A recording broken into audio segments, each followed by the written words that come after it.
Hello guys, good morning. Naglalakad na ako. Alis na ako na masama ang nasad kasi medyo nga ako, halos wala namang pakialam. Nag-message ako sa kanya, hindi niya ako nare-reply. Kaya umalis na lang ako na masama ng loob.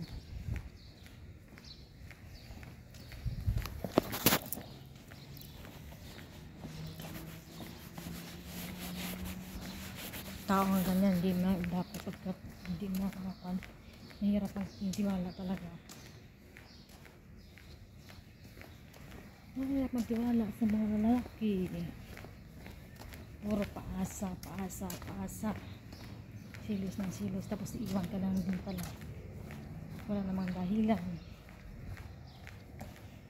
pala, ibang babae lang ang gusto.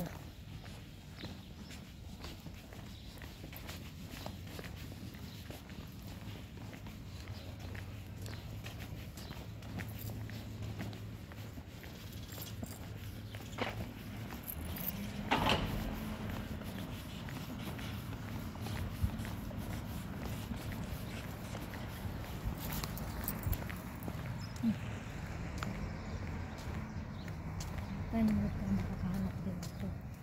Hindi na nga ako nag-videoa kasi puro mga paasa, puro manluloko. Sasabihin ako ang manluloko, wala kang kausap, sasabihin sa'yo, may jowa ka, makuha na lang video yung tao, jowa na. Sasabihin sa'yo, magsama kayo, puro kayo manluloko.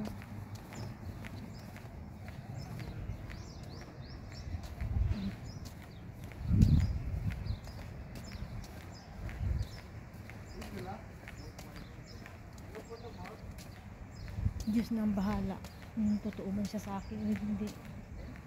Basta yun naging promise na sa akin, totoo siya, pero wala na yun, hindi ko naaasahan yun kasi hindi na siya nagre-reply.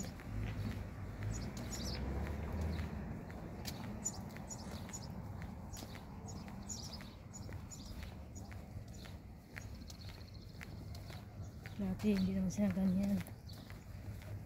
Paano kasi puro silos ang nasa isip niya.